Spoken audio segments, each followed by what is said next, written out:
দুই চাৰিটা কুৱেৰি আমালৈ আহি আছে আৰু যেতিয়াই আমাৰ কুৱেৰিখিনি মিট হ'ব তেতিয়াই আমি ৰিজাল্ট ঘোষণাৰ কথা প্ৰকাশ কৰিম। তো ফাইনেলি AHSCCৰ পৰা ৰিজাল্ট সন্দৰ্ভত এটা আপডেট আহিল, মানে কেতিয়া কি কৰিব তেওঁলোকে।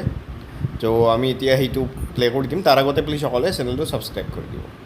ৰ'ব, মই আপোনালোকক দেখাই আছোঁ। নটিফিকেশ্যন ছ'চিয়েল মিডিয়াত দেখিবলৈ পাইছোঁ। এই নটিফিকেশ্যনখন সম্পূৰ্ণ ভুৱা আৰু মিছা আৰু ভুৱা এখন নটিফিকেশ্যন।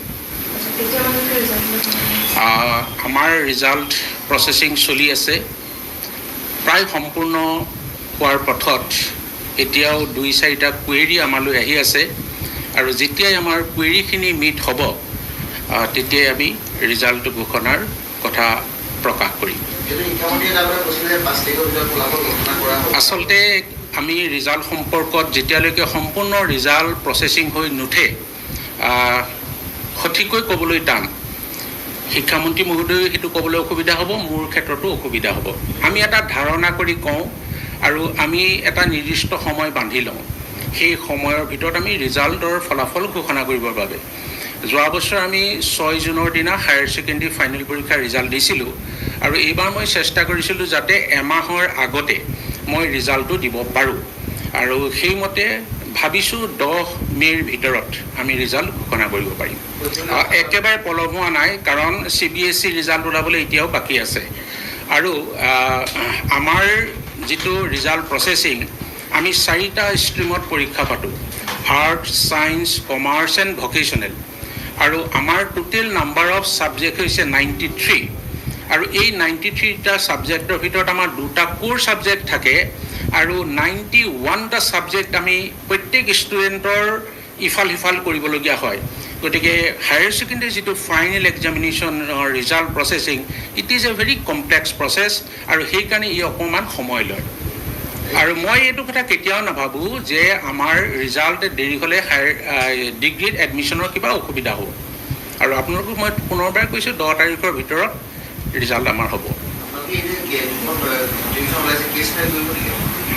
কোনটো কথা সেইটো শুনিছে নেকি আপোনালোকে? কেছ ফাইল কৰিব বুলি এতিয়াও মই being the chairman alone I can't take any decision. সকলো ক্ষেত্ৰতে, কিছুমান ক্ষেত্ৰত মই ল'ব পাৰোঁ, কিন্তু এতিয়াও সিদ্ধান্ত লোৱা নাই। Let me discuss. কাৰণ ভুৱা বাতৰিয়ে মানুহৰ মাজত এটা বিভ্ৰান্তিৰ সৃষ্টি কৰে। আনকি ল'ৰা ছোৱালীবিলাকে ৰিজাল্টৰ কথাত এই বাতৰিবোৰ পোৱাৰ লগে লগে তেওঁলোকৰ এটা অনিশ্চয়তাৰ সৃষ্টি হয়। মই ভাবোঁ যদি কিবা আমি কেছ ফাইল কৰিব, FIR ফাইল কৰিবলগীয়া হয়, মই চিন্তা কৰিম। তো AHSCCৰ চেয়াৰমেন চাহাবে সেইখিনি কথাই কৈছিল যে আমাৰ যিটো শিক্ষামন্ত্ৰীয়ে 5 তাৰিখৰ আগত দিম বুলি কৈছিল, তো সেইটো বৰ্তমান একদম এতিয়া আমি মিছা বুলি প্ৰমাণিত হ'ল। তো আমি এতিয়া আমাৰ হাতত এটা নতুন এটা টাৰ্গেট থাকিব যে 10 তাৰিখৰ আগত।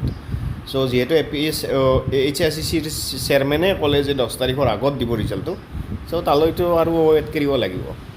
তো এইখিনি আছিল আৰু সকলোৱে প্লিজ চেনেলটো ছাবস্ক্ৰাইব কৰি দিব। আৰু যদি আপোনালোকক Assam direct recruitment, DME, SSC, TET, Indian army, SSC এনেকুৱা এক্সামছৰ কাৰণে যদি গোটেইবিলাক নোটছ লাগে, দেন ডেছক্ৰিপশ্যনত এটা লিংক আছে, সেইটো লিংকত ক্লিক কৰি আপোনালোকে নোটছবিলাক লৈ ল'ব পাৰে।